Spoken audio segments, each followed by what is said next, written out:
Hello everyone. चलिए अब हम लोग इलेक्ट्रिसिटी की कहानी को और आगे बढ़ाते हैं, ठीक है ना। तो अगर आपने पिछले कंटेंट्स का वीडियो नहीं देखा है तो जाकर सबसे पहले वो वीडियो देख लीजिए, क्योंकि उन सारी चीज़ों के बिना आप आगे की टॉपिक्स को नहीं समझ पाएंगे। ओके, तो बच्चों याद होगा पिछले क्लास में हमने चार्जेस के बारे में पढ़ा था, जिसमें हमने आपको बताया था कि चार्ज क्या होता है, ठीक है ना। व्हाट इज चार्ज, हमने ये चीजें सीखी थी, ठीक है। आज हम लोग चार्ज की कुछ और फैक्ट्स की स्टडी करेंगे। कुछ फैक्ट्स हमने आपको पिछले क्लासेज में बताया था, जिसमें हमने आपको क्या क्या बताया था कि चार्ज का सिंबल क्या होता है, चार्ज की एसआई यूनिट क्या होती है, चार्ज का सीजीएस यूनिट क्या होता है, एसआई यूनिट और सीजीएस यूनिट के बीच रिलेशन क्या होता है, ये चीजें हमने सीखी थी। चार्ज के टाइप्स क्या क्या होते हैं, पार्टिकल्स कौन कौन से होते हैं, जो नेगेटिवली चार्ज पार्टिकल्स होते हैं, पॉजिटिवली चार्ज पार्टिकल्स होते हैं, कितना चार्ज कैरी करते हैं वो, ये सारी चीजें हमने सीखी थी। फिर चार्जेस के बीच इंटरैक्शन सीखा था, जिसको हम लोग इलेक्ट्रोस्टैटिक इंटरैक्शन का नाम देते हैं, ठीक है। जहां हमने ये सीखा कि लाइक चार्जेस के बीच रिपल्सन और अनलाइक चार्जेस के बीच अट्रैक्शन होता है। अच्छा सर, बिल्कुल सही बात है सर, अच्छी बात है सर। तो कुल 7 फैक्ट्स हमने पिछले क्लास में सीख लिया था, ठीक है ना। अब उस गाड़ी को और आगे बढ़ाते हैं, आते हैं फैक्ट नंबर 8, ठीक है ना। आप देख रहे होंगे फैक्ट नंबर 8 क्या लिखा हुआ है कि the smallest possible charge is the charge of an electron. Okay, एक इलेक्ट्रॉन का जो चार्ज होता है वही एक्सक्यूज मी वही स्मॉलेस्ट पॉसिबल चार्ज है, that is denoted by symbol E. यानी ई की वैल्यू कितनी होनी चाहिए, जो इलेक्ट्रॉन का चार्ज है 1.6 इंटू 10⁻⁻19 कूलम, ठीक है ना। सर इलेक्ट्रॉन का चार्ज तो नेगेटिव है, मैं सिर्फ मैग्नीट्यूड की बात कर रहा हूं, ठीक है ना। तो जो सबसे छोटा चार्ज का मैग्नीट्यूड है ये नेगेटिव भी हो सकता है, तो पॉजिटिव भी हो सकता है। ये डिपेंड कर रहा है कि कौन सा नेचर का चार्ज किसी बॉडी पे है। लेकिन सबसे छोटा चार्ज किसी बॉडी को आप दे सकते हो, सबसे छोटा चार्ज किसी बॉडी के ऊपर आ सकता है, तो उसकी वैल्यू इतनी हो सकती है, ठीक है ना। इससे कम पॉसिबल नहीं है। क्यों, इसका कारण भी मैं बताऊंगा आपको, ठीक है ना। तो E की वैल्यू कितनी होती है 1.6 इंटू 10⁻⁻19 कूलम। यानी अगर स्मॉलेस्ट पॉसिबल चार्ज को सिंबल E से डिनोट करते हैं, तो आप इलेक्ट्रॉन को भी सिंबल E से डिनोट करते हैं। ऊपर में खाली माइनस लगा दिए, का है तो सर वो माइनस कैरी कर रहा था। अब प्रोटॉन्स इसको भी E से डिनोट कर सकते हैं, खाली ऊपर में प्लस लगा देंगे। क्यों, क्योंकि सर वो प्रोटॉन है ना, पॉजिटिव चार्ज कैरी कर रहा था। अच्छा, नीचे मैंने कुछ नोट लिखा, ध्यान दीजिए क्या मैं कर रहा हूं कि however, सॉरी ये वर्ड मैंने कंप्लीट नहीं लिखा, however, okay, however the quarks are the particles। देखिए मैं आपको क्या समझाने की कोशिश कर रहा हूँ, सो समझिए कुछ चीजें। अब हम लोग थोड़ा सा एग्जांपल लेके समझेंगे। जैसे अगर क्लास 9th की केमिस्ट्री याद करो आप, तो उसमें आपने आयंस के बारे में पढ़ा था, ठीक है ना। आयंस के बारे में पढ़े थे, तो आयंस में आप ये देखते थे कि जो कैटायन और एनायन का फॉर्मेशन होता है वो इलेक्ट्रॉन्स के ट्रांसफर की, अच्छा हाँ सर याद है ना, हाँ इलेक्ट्रॉन्स के ट्रांसफर की वजह से कैटायंस और एनायंस का फॉर्मेशन होता था। अच्छा, यानी सर जो आप कभी कभी या फिर हम लोग जो पढ़े थे Na+, Cl-, तो ये जो कैटायन और एनायंस थे ये बेसिकली इलेक्ट्रॉन के ट्रांसफर की वजह से थे, है ना। एक इलेक्ट्रॉन का लेना होता था या देना होता था, तो जो देता था उसके ऊपर पॉजिटिव लिखते थे और जो लेता था उसके ऊपर नेगेटिव। तो आयंस होते क्या बेसिकली, इलेक्ट्रिकली चार्ज पार्टिकल्स। यही होता है ना, जो एटम इलेक्ट्रॉन का ट्रांसफर करवा चुका है, कर चुका है, ले चुका है या दे चुका है, वो आयन बन जाता है, वो आयन बन जाता है। अगर उसने दिया है तो वो कैटायन बनेगा, अगर उसने लिया है तो वो एनायन बनेगा। यानी इसके ऊपर जो चार्ज बनता है उस चार्ज का कारण कौन बनता है, transfer of electrons, transfer of electron. अब सोचिए अगर वो ट्रांसफर ऑफ इलेक्ट्रॉन चार्ज का कारण बन रहा है, तो सबसे कम कितना इलेक्ट्रॉन ट्रांसफर कर सकते हैं, आधा वो एक, कितना एक, means minimum number of electrons that can be transferred is 1। तो सबसे छोटा चार्ज क्या डिपॉजिट हो सकता है सर, डेफिनेटली वही ना जो इलेक्ट्रॉन के चार्ज के बराबर हो। समझ रहे बात को, इसीलिए आप ऐसा कर सकते हैं कि सबसे छोटा चार्ज जो होता है वो क्या होता है, जो चार्ज इलेक्ट्रॉन की होती है। लेकिन अगर हम लोग प्रैक्टिकली थोड़ा सा अलग हो जाए, मींस प्रैक्टिकली कंसीडर ना करें, तो क्वार्क्स ऐसे पार्टिकल हैं जिनके चार्ज की वैल्यू इलेक्ट्रॉन से भी छोटी होती है, 1/3 या 2/3 होता है, ठीक है ना, इलेक्ट्रॉन से भी छोटी होती है, लेकिन वो फ्री स्टेट में एग्जिस्ट नहीं करते सर, वो कंबाइंड स्टेट में, आप आगे पढ़ेंगे इन चीजों के बारे में, लेकिन सिंपली इतना जानिए कि वो कंबाइंड स्टेट में एग्जिस्ट करते, फ्री स्टेट में नहीं करते। इसीलिए कोई आपसे पूछे कि स्मॉलेस्ट पॉसिबल चार्ज क्या है, तो क्या बोलेंगे कि sir the charge of an electron is the smallest possible charge, that is 1.6 into 10⁻⁹ coulomb. Is that clear? क्यों? क्योंकि सर चार्जेस का फॉर्मेशन, चार्जेस का एग्जिस्टेंस डिपेंड किन चीजों पर करता है सर? तो देखिए ना, इसकी शुरुआत ही कहां से हुई? इलेक्ट्रॉन्स के ट्रांसफर की वजह से। And what is the smallest number of electrons that can be transferred? तो आपका जवाब क्या आएगा कि सर 1। Is that clear? अच्छा सर, इसका मतलब कि एक नंबर ऑफ इलेक्ट्रॉन ट्रांसफर हो रहा है, इसलिए सबसे छोटा चार्ज यही पॉसिबल है, इसलिए मैंने लिख दिया। Is that clear? और बाकी जो चीजें मैंने आपको क्वार्क के रिगार्डिंग समझाई वो यहां लिख दिया मैंने। अच्छा, अब देखिए आगे बढ़ते हैं, फैक्ट नंबर 9, ठीक है ना। ये क्या करा कि चार्ज कंजर्व होता है, कंजर्वेशन ऑफ चार्ज। तो अब देखिए सिंपल सी बात है, कंजर्वेशन ऑफ चार्ज क्या कहता है? कोई भी चीज कंजर्व है, कंजर्व होने का मतलब क्या? कंजर्व है कि मतलब सर ना तो उसका कहीं कंस्ट्रक्शन हुआ है, समझ रहे बात को, ना तो कहीं डिस्ट्रक्शन हो सकता है, समझ रहे बात को, मतलब वो बर्बाद नहीं किया जा सकता, उसको आप डिस्ट्रॉय नहीं कर सकते। इसका मतलब कंजर्वेशन ऑफ चार्ज क्या बोल रहा है बेटा? ध्यान से सोचने की कोशिश कीजिए। आप देखिए ना, अगर एक मतलब जनरल कॉन्सेप्ट रिकॉल करने की कोशिश कीजिए, तो आपको याद होगा जब हम लोग पढ़ते थे कंजर्वेशन ऑफ एनर्जी, तो क्या बोलते थे? Energy can neither be created nor be destroyed. Conservation of momentum, the total momentum remains conserved, neither created nor destroyed। सिर्फ ट्रांसफर होता था एक बॉडी से दूसरे बॉडी में। तो साहब कंजर्वेशन ऑफ चार्ज क्या हो जाएगा? कंजर्वेशन ऑफ चार्ज हो जाएगा कि charge can neither be created nor be destroyed, सिर्फ एक बॉडी से दूसरे बॉडी में ट्रांसफर हो जाता है साहब, ठीक है ना? बोलो समझ में आया? तो लिख दिया मैंने कि net charge of an isolated system remains conserved, that is what does it mean? It mean that it can neither be created nor be destroyed. इसको ना तो आप क्रिएट कर सकते हो और ना ही डिस्ट्रॉय कर सकते हो, है ना? हाँ, अगर सिर्फ चार्ज की बात की जाए तो वो क्रिएट भी हो रहा है, डिस्ट्रॉय भी हो रहा है। सर ये चीज नहीं समझ में आया, मैं एक एग्जांपल लेके समझाता हूं। मान लीजिए ये बॉडी है, इसके पास 4 कूलम चार्ज है, इस बॉडी के पास 5 कूलम चार्ज है। अब जब दोनों को कांटेक्ट में आप लाएंगे तो क्या चार्जेस का ट्रांसफर शुरू होगा, है ना? तो अगर इस बॉडी से इस बॉडी पे चार्ज ट्रांसफर हो रहा है, तो इस पूरी बॉडी का नेट चार्ज देखिए क्या है। इस पूरी बॉडी का, मान लिया जैसे मैं बोल रहा हूं, इस बॉडी के पास 3 कूलम चार्ज है ना, ध्यान दीजिए। एक मिनट मैं क्लियर करता हूँ, साफ करता हूँ, उसके बाद लिखता हूँ, ठीक है ना? ध्यान दीजिए, ये सारी चीजें अगर आपने कॉपी कर लिया तो मैं मिटाता हूँ, ठीक है? अगर नहीं तो आप स्क्रीनशॉट ले लो। ओके, देखिए मैंने आपको क्या बोला, कंजर्वेशन ऑफ चार्ज। सर कैसे कंजर्व रहता है, कैसे क्रिएट और डिस्ट्रॉय नहीं कर सकते? मैंने 2 बॉडीज का एग्जांपल लिया, ठीक है ना, कि सर एक के पास 7 कूलम और दूसरे बॉडी के पास 3 कूलम का चार्ज है, ठीक है ना? जब दोनों को कांटेक्ट में लाएंगे तो ट्रांसफर शुरू होगा। अभी इस पूरे सिस्टम का नेट चार्ज कितना है सर? 10 कूलम। अच्छा, अगर ट्रांसफर शुरू होता है तो इसके पास घट के हो जाएगा 6 कूलम, इसके पास बढ़ जाएगा तो हो जाएगा 4 कूलम। फिर ये ट्रांसफर होगा क्योंकि हायर कंसंट्रेशन से लोअर जाएगा, तो इसके पास 5 कूलम और इसके पास 5 कूलम। अच्छा देखिए, अभी भी नेट चार्ज कितना है? तो जवाब आता है 10 कूलम। अभी भी नेट चार्ज कितना है? का जवाब आएगा 10 coulomb.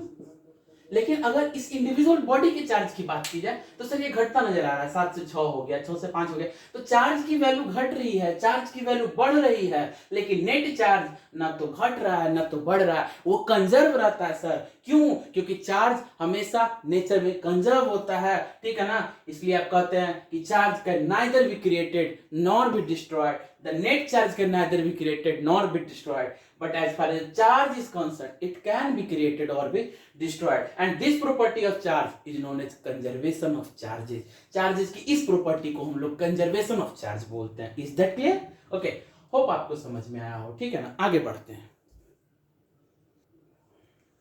okay, the next topic is quantization of charges। Topic is quantization of charges. What does quantization of charges mean? तो मैंने आपको क्या बताया कि अगर किसी भी बॉडीज पे चार्जेस की बात करें तो मैंने आपको बताया ना कि इलेक्ट्रॉन का ट्रांसफर भी चार्ज को जन्म देता है, ठीक है ना? Means transfer of electrons is also responsible for the formation of charge on the body या for the deposition of charge on that body. अच्छा सर, ठीक है, इसका मतलब कि किसी भी बॉडी पे अगर मैं बोल रहा हूं कि 7 कूलम का चार्ज है, किसी भी बॉडी पे 8 कूलम का चार्ज है सर, तो क्या ये इलेक्ट्रॉन्स के ट्रांसफर की वजह से होगा? सर मान लिया ये -8 कूलम भी है, तो क्या ये भी इलेक्ट्रॉन के ट्रांसफर की वजह से होगा? बिल्कुल होगा सर। किसी भी बॉडी पे जो भी चार्ज होता है उसका मेन श्रेय किसको जाता है? तो सर ट्रांसफर ऑफ इलेक्ट्रॉन्स को जाता है। अब इन चीजों को कनेक्ट करने की कोशिश कीजिए। अब देखिए हम लोग कहां पहुंचते हैं। क्या सर मान लिया अगर 7 कूलम चार्ज इस बॉडी पे था, तो क्या कुछ इलेक्ट्रॉन्स मींस बल्क में हो सकता है ढेर सारे इलेक्ट्रॉन्स ट्रांसफर हुए होंगे और उनका ये परिणाम हुआ कि इस बॉडी पे 7 कूलम चार्ज का डिपोजिशन हुआ। यानी अगर किसी बॉडी के पास क्यू चार्ज है, किसी बॉडी के पास क्यू चार्ज है, तो क्या इलेक्ट्रॉन्स ने मिल, एक इलेक्ट्रॉन का चार्ज कितना ई, सिंपल है ना। तो अगर एक इलेक्ट्रॉन का चार्ज ई है, तो क्या कुछ इलेक्ट्रॉन्स, मान लिए n नंबर ऑफ इलेक्ट्रॉन, इतने इलेक्ट्रॉन्स मिलके जो टोटल चार्ज का निर्माण करेंगे, वही चार्ज इस बॉडी के ऊपर डिपॉजिट होगा। अगर इलेक्ट्रॉन गेन हुआ होगा तो उस बॉडी के ऊपर नेगेटिव चार्ज होगा, और अगर इलेक्ट्रॉन डोनेट किया गया होगा तो उस बॉडी के ऊपर पॉजिटिव चार्ज होगा। लेकिन ये भी जो कुछ भी चार्ज डिपॉजिट हुआ है साहब, वो किसकी वजह से हुआ है? तो ट्रांसफर ऑफ इलेक्ट्रॉन्स की वजह से हुआ है। इसका मतलब n नंबर ऑफ इलेक्ट्रॉन्स अगर ट्रांसफर होंगे तो उस बॉडी के पास n मतलब जितना इलेक्ट्रॉन था और into charge of an electron. मान लिया जैसे मैं आपको, आप मेरे पास आते हो कि मुझे कुछ पैसे चाहिए, ठीक है ना, मैं क्या करता हूँ आपको 5-5 रुपए के सिक्के देने शुरू करता हूँ, ठीक है ना। मान लिया 1 दिया, 2 दिया, 3 दिया, 4 दिया, मैंने आपको 505 रुपए के 100 सिक्के दिए, 5-5 रुपए के 100 सिक्के दिए, तो आपके पास टोटल कलेक्शन कितना हो गया? तो आप क्या करते हो 5 इंटू 100 मीन्स नंबर ऑफ सिक्का इंटू 5 रुपया, तो 500 रुपया। तो मान लिया किसी बॉडी पे इलेक्ट्रॉन डोनेट करना शुरू करता है, 1 electron, 2 electron, 3 electron, n number of electron, तो कितना चार्ज दे दिया? n into charge of electron. मतलब उस बॉडी के पास जो टोटल चार्ज होगा number of electron into charge of an electron की वजह से होगा, और इसी को बोलते हैं क्वांटाइजेशन ऑफ चार्जेस। तो स्टेटमेंट क्या कहता है सर कि the net charge of a system और a body is integral multiple of the smallest possible charge. Smallest possible charge मतलब चार्ज ऑफ एन इलेक्ट्रॉन। तो आप लिख दिए Q is equal to plus minus any. Plus minus क्यों लगाया? क्योंकि sir positive charge भी बनता है और नेगेटिव भी बनता है। जहां पे Q की बात की जाए तो what is Q? What is Q? क्या दिमाग में आता है? हाँ, charge on the body. Q is the charge on the body, है ना। What is E? तो n कोई भी इंटीजर हो सकता है, 1 2 3 ऐसे करके कोई भी पॉजिटिव इंटीजर होगा, और E की value, E is the charge of electron, okay, या कोई भी स्मॉलेस्ट पॉसिबल चार्ज हो। तो मैंने बोला ना आपको। चलिए, ये हुआ क्वांटाइजेशन ऑफ चार्ज। अच्छा, इस पे बेस्ड एक क्वेश्चन देखिए, हम लोग का कॉन्सेप्ट और क्लियर हो जाएगा। मैं वो क्वेश्चन कर दूं तो आपको और अच्छे से समझ में आएगा। देखिए मैं क्वेश्चन करता हूं, नोट करना चाहते हो तो कर सकते हो, इसको स्क्रीनशॉट लेना है तो ले लीजिए। ओके, देखिए कौन से क्वेश्चन में हम लोग इस पे करेंगे तो और कॉन्सेप्ट क्लियर होगा। एक क्वेश्चन करते हैं, क्या क्वेश्चन कर सकते हैं हम लोग से, देखिए मान लीजिए क्वेश्चन आता है कैलकुलेट, क्वेश्चन सुनने की कोशिश कीजिएगा। Calculate the number of electrons constituting 1 coulomb of charge, constituting 1 coulomb of charge. Find the number of electrons constituting 1 coulomb of charge. ध्यान दीजिए कितने इलेक्ट्रॉन्स मिलके 1 कूलम चार्ज का निर्माण करेंगे। मतलब वो बोल दिया है, क्या बोल दिया? तो सब सुनिए ना, वो बोला कि हमारे पास जो बॉडी है उसके पास 1 कूलम चार्ज है, उसके पास 1 कूलम चार्ज है, बस ये कहा है। वो पूछना चाह रहा है कि इलेक्ट्रॉन्स की संख्या कितनी होगी। तो सर एक इंफॉर्मेशन तो और हमारे पास है ना, E की वैल्यू कितनी? 1.6 into 10 to the power -19 coulomb. और भी कुछ है क्या आपके पास? हाँ सर, एक और मसाला तैयार है। कौन सा? कि sir Q is equal to plus minus N ही होता है। अच्छा सर, इसका मतलब Q इज इक्वल टू आप एन ही लिखेंगे तो आपको सीधे पता लगा। निकालना क्या है सर इसमें? तो सर Q तो देले है, E की वैल्यू पता है, तो निकालना क्या? n बोले तो नंबर, ओके। तो what about n? n is equal to Q upon E, okay. अब पुट कर दिया वैल्यूज को, Q की वैल्यू 1 कूलम डाल दी, E की value 1.6 into 10 to the power -19 coulomb डाल दिया। कूलम से कूलम कट गया, नंबर था तो यूनिट तो होना नहीं चाहिए, ओके। जब इन चीजों को आप डिवाइड करेंगे तो बोलिएगा आएगा 0.625 इंटू 10⁻90 इलेक्ट्रॉन्स। ई पे पावर माइनस, बोले थे ना इलेक्ट्रॉन ऐसे लिखते हैं, हाँ हाँ सही पकड़ा है। आगे बढ़ते तो क्या लिखेंगे, 6.25 इंटू 10⁻18 इलेक्ट्रॉन्स। इसका मतलब तो सर हमको समझ में आ गया, क्या समझ में आया कि सर कि therefore 6.25 into 10⁻18 electrons will constitute 1 coulomb of charge. इतने इलेक्ट्रॉन्स मिलके 1 कूलम चार्ज का निर्माण करेंगे। यही तो क्वेश्चन पूछ रहा था ना कि कितने इलेक्ट्रॉन्स मिलके 1 कूलम चार्ज का फॉर्मेशन करेंगे। जवाब आया 6.25 into 10⁻18 electrons will constitute 1 coulomb of charge। Okay अच्छा, इसको आप लिखना चाहते हो तो लिख लो, या लिख लीजिए ताकि रिवीजन में आपको और अच्छे से समझ में आ जाए। ओके चलिए अब आगे बढ़ते हैं। अच्छा, अगर ध्यान से बाबू सोचने की कोशिश करो तो मैंने आपको क्या बताया कि सर जो इलेक्ट्रॉन्स का ट्रांसफर होता है उसी का इफेक्ट होता है कौन, चार्ज, है ना। तो क्या चार्ज को एक और तरीके से डिफाइन कर सकते हैं क्या, कि charge is also defined as the efficiency of transfer of electrons, ठीक है ना।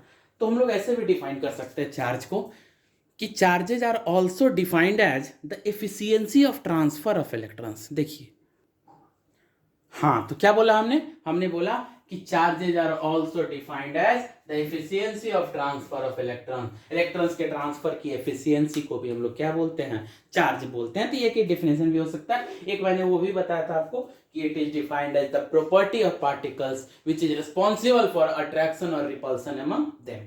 ये भी कॉन्सेप्ट सही है, कोई दिक्कत नहीं, आप दोनों में कुछ भी लिख सकते हो, ठीक है ना। चलिए आगे बढ़ते हैं, एक इंपॉर्टेंट टॉपिक स्टार्ट करेंगे हम लोग, ठीक है ना। कुछ चार्जेस के बारे में और जानेंगे हम लोग, चार्ज की कुछ और चीजें, एक कूलम्स लॉ हम लोग स्टडी करने वाले हैं हम लोग, ठीक है। उसके बाद मैं इलेक्ट्रिक करंट पे आऊंगा, ठीक है ना। तो कूलम्स लॉ पढ़ते हैं। तो हम लोग क्या पढ़ेंगे, कूलम्स लॉ, है ना। क्या कहता है कूलम्स लॉ, ठीक है। मैं पहले इस लॉ का स्टेटमेंट लिख देता हूँ, ठीक है। और सबसे पहले ये जानते हैं कि कूलम्स लॉ क्या है, ठीक है। उसके बाद हम लोग स्टेटमेंट लिखेंगे और फिर समझने की कोशिश करेंगे। तो देखिए मैंने आपको क्या बताया, मैंने आपको बताया कि when the charges are at rest they interact with each other. जब चार्जेज रेस्ट में होते हैं तो क्या करते हैं, वो इंटरैक्ट करते हैं एक दूसरे के साथ, और इंटरैक्शन की ड्यूरिंग वो क्या करते हैं, they exert forces on each other, एक दूसरे पे फोर्स लगाते हैं, मींस दे अट्रैक्ट और रिपेल ईच अदर, ठीक है ना। तो Coulomb's law basically it will deal with the magnitude, with the calculation of the force, means it will help you in finding that what is the magnitude of force between two charges, on what parameters does the force depend, how will the force affect, how will the force vary if we change any of those parameters। okay, तो Coulomb's law से आपको ढेर सारी जानकारी मिलेगी, ठीक है ना। इसके बारे में डिटेल्ड आपको हायर क्लासेज में पढ़ना है, ठीक है। लेकिन यहाँ आपको थोड़ा सा कूलम्स लॉ की जानकारी होनी चाहिए, इसलिए हमने शुरू किया। चलिए कूलम्स लॉ का स्टेटमेंट लिखते हैं, पहले कहता क्या है। लेकिन पहले आपने ये समझ लिया कि कूलम्स लॉ क्या है और किन चीजों में हमारी मदद करेगा। तो Coulomb's law is used, okay, to find the, मतलब जो एक्सप्रेशन मुझे इससे मिलेगा, that is used to find the electrostatic force between two charges, okay, and we also determine that how will the force vary if some of the geometrical parameters of the charges placed gets changed, okay, or the medium changes, how does the force change, okay। तो इन सारी चीजों की जानकारी हम लोग करेंगे। देखिए सबसे पहले ये आते हैं कि सर कूलम्स लॉ कहता क्या है, उस फोर्स के बारे में वो क्या बतलाता है, ठीक है ना। चलिए पहले वहां आते हैं। ओके तो क्या लिखा मैंने उसको मैं पढ़ता हूं, ठीक है ना। उसके बाद इसको समझने की कोशिश करेंगे। तो बेटा देखिए ध्यान से, कूलम्स लॉ कहता क्या है कि दो चार्जेस जिनके बीच आपको इलेक्ट्रोस्टैटिक फोर्स निकालना हो, तो अकॉर्डिंग टू दिस लॉ जो इन दोनों के बीच इलेक्ट्रोस्टैटिक फोर्स की वैल्यू होगी, the electrostatic force between the two charges is directly proportional to the product of charges, ठीक है ना। एक पार्ट यहाँ है वो डायरेक्टली प्रोपोर्शनल होगा किसके, चार्जेस के प्रोडक्ट के, and inversely proportional to square of separation between them, और उनके बीच जो सेपरेशन है उसके स्क्वायर का इनवर्सली प्रोपोर्शनल। चलिए समझने की कोशिश करते हैं क्या कहता है। कहता है मान लिया आप दो चार्ज लेते हो, ठीक है ना। चलिए चार्जेस का नाम मैंने दे दिया, एक को Q1 मान लो और दूसरे को Q2 मान लो। मान लिया सर इसको आप R सेपरेशन पे प्लेस करते हो, किस सेपरेशन पे, R सेपरेशन पे। तो कह रहा कि इन चार्जेस के बीच जो इलेक्ट्रोस्टैटिक फोर्स होगा, इन चार्जेस के बीच जो इलेक्ट्रोस्टैटिक फोर्स होगा, उस फोर्स का मैग्नीट्यूड चार्जेस के प्रोडक्ट के डायरेक्टली प्रोपोर्शनल। चार्जेस के प्रोडक्ट का डायरेक्टली प्रोपोर्शनल का मतलब कि अगर चार्जेस का प्रोडक्ट बढ़ता है तो फोर्स की वैल्यू भी बढ़ेगी। Means more the charge, greater the charge, larger the charge, more is the force, lesser the charge, less is the force. Okay, ये कहना चाहता है कि प्रोडक्ट बढ़ेगा तो फोर्स की वैल्यू भी बढ़ेगी। और दूसरा कहता है कि सेपरेशन जो है उसके स्क्वायर का इनवर्सली प्रोपोर्शनल, मतलब आर स्क्वायर की वैल्यू अगर बढ़ती है, आर स्क्वायर की वैल्यू अगर बढ़ती है तो फोर्स की वैल्यू घटेगी, और इसके अकॉर्डिंग अगर Q1 Q2 की वैल्यू बढ़ती है तो फोर्स की वैल्यू भी बढ़ेगी। ये कहना चाहता है ये कूलम्स लॉ, या फिर ये बतलाता है। तो हमने क्या लिखा कि सर जो फोर्स है that is directly proportional to Q1 into Q2 इसके according and inversely proportional to R square second part के अकॉर्डिंग। अच्छा, इसको आप फर्स्ट मान लो और इसको आप सेकेंड मान लो। तो देखिए यूजिंग फर्स्ट एंड सेकेंड आपके पास क्या आता है, यूजिंग फर्स्ट एंड सेकेंड आप ये लिख सकते हो क्या कि F is directly proportional to Q1 into Q2 by R square, ठीक है ना। But this is not a equation, this is just a relation. ये बता रहा है कि इनसे और इनका कैसा रिलेशन है, कैसा रिश्ता है। तो सर डायरेक्टली प्रोपोर्शनल का रिश्ता है कि ये पूरी वैल्यू अगर बढ़ेगी तो ये वाली वैल्यू भी बढ़ेगी, या फिर ये वाली वैल्यू बढ़ेगी तो ये वैल्यू बढ़ेगी, और ये वाली वैल्यू घटेगी तो भी ये वैल्यू भी बढ़ेगी, है ना। मतलब चार्जेस जितने पास होंगे फोर्स उतने ही खास होंगे, चार्जेस जितने दूर होंगे फोर्स उतने कमजोर होंगे। चार्ज की वैल्यू बढ़ेगी फोर्स की वैल्यू बढ़ेगी, चार्जेस की वैल्यू घटेगी फोर्स की वैल्यू घटेगी। नहीं समझ में आया?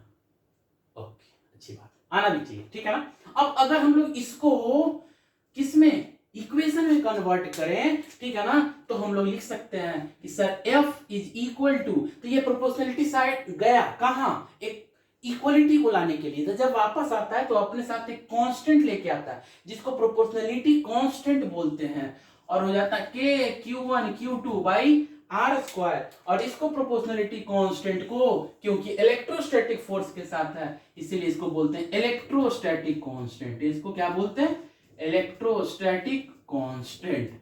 जस्ट लाइक क्लास 9th में हमने ग्रेविटेशनल कांस्टेंट पढ़ा था जिसकी वैल्यू क्या थी, अरे याद नहीं है हमको, पता है सर कौन याद करता है ये सारी चीजें को, कोई बात नहीं। उसकी वैल्यू थी बेटा 6.67 into 10 to the power -11 newton metre square पर केजी स्क्वायर। ये था ग्रेविटेशनल कांस्टेंट का वैल्यू। ओके, खैर उस पर नहीं जा रहे, ग्रेविटेशन थोड़ी पढ़ रहे हैं सर। मतलब मैं ये समझा रहा हूं कि जैसे उसमें ग्रेविटेशनल कांस्टेंट हुआ करता था इसमें इलेक्ट्रोस्टैटिक कांस्टेंट है ना। चलिए अच्छी बात है सर। तो फोर्स की वैल्यू हमने निकाल ली, K is equal to, sorry F is equal to K Q1 into Q2 upon R square. अच्छा देखिए, इसको अगर लिखना चाहते हो तो लिखो, मैं आगे बढ़ता हूं। ओके, देखिए मैंने क्या कहा कि फोर्स का फाइनल एक्सप्रेशन तो मिल गया सर, लेकिन जैसे ग्रेविटेशनल कांस्टेंट की वैल्यू आपने बताया, इसकी भी तो वैल्यू बताओ। तो पहले सुनो, F बराबर लिखा मैंने K Q1 Q2 by R square, जहां पे Q1 Q2 चार्जेस होंगे और R उन दोनों चार्जेस के बीच का सेपरेशन होगा। और इस K की वैल्यू, जिसको आप प्यार से इलेक्ट्रोस्टैटिक कांस्टेंट बोल रहे हो, इसकी वैल्यू होती है 9 into 10 to the power 9 newton metre square पर कूलम स्क्वायर। ओके, अच्छा इसका मेन काम क्या है, इट डिफाइंस द मीडियम। ऐसे छोड़ दो, इससे ज्यादा मतलब नहीं है हम लोग को, ठीक है, रहने दीजिए। तो K की value 9 into 10 to the power 9 newton metre square पर कूलम स्क्वायर। तो इस फॉर्मूला से आप किसी भी दो चार्ज के बीच इलेक्ट्रोस्टैटिक फोर्स निकाल सकते हैं, ठीक है ना। किसी भी दो चार्ज के बीच इलेक्ट्रोस्टैटिक, कोई सवाल आ रहा माइंड में? अच्छा मेरे दिमाग में ये आ रहा है कि सर ये वाला यूनिट काहे लिया, न्यूटन मीटर स्क्वायर पर कूलम स्क्वायर क्यों? तो देखो इससे आपको इसका जवाब मिलेगा। मैंने क्या कहा, F इज इक्वल टू के Q1 into Q2 upon are square, ठीक है ना। तो देखिए F का यूनिट न्यूटन, K की निकालनी है, Q1 कूलम, Q2 कूलम और आर स्क्वायर यानी मीटर स्क्वायर। अच्छा ये कूलम इंटू कूलम, ये भी कूलम स्क्वायर हो जाता है। तो K निकालिएगा तो क्रॉस मल्टीप्लाई से देखिए ना, K बराबर क्या मिलता है, न्यूटन इंटू मीटर स्क्वायर और पर। अच्छा हाँ सर, अब तो समझ में आया ना कि काहे लिए। चलिए अच्छा, अब देखो इसका मतलब आप दो चार्जेस के बीच इलेक्ट्रोस्टैटिक फोर्स आराम से इस फॉर्मूला से निकाल सकते हो। अगर Q1 Q2 पता है पुट कर देंगे, सेपरेशन पता है पुट कर देंगे, फोर्स निकाल लेंगे। अच्छा E दिया हुआ है, E निकालना है सर आराम से, E तो पता ही आपको।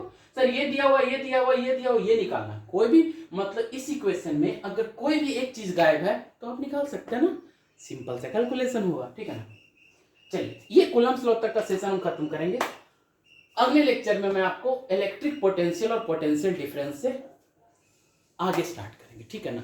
वहां से इलेक्ट्रिक करंट के बारे में हम लोग पढ़ते हुए और potential difference, electric potential, Ohm's law, बहुत मजेदार मजेदार टॉपिक्स है हम लोग पढ़ेंगे, ठीक है ना।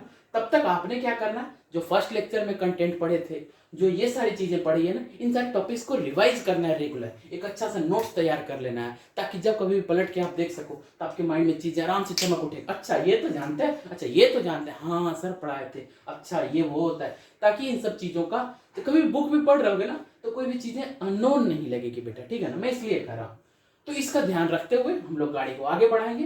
तब तक के लिए इसको पढ़िए और पढ़िए, सिर्फ पढ़िए, ठीक है ना। मिलता हूँ अगले लेक्चर में, तब तक के लिए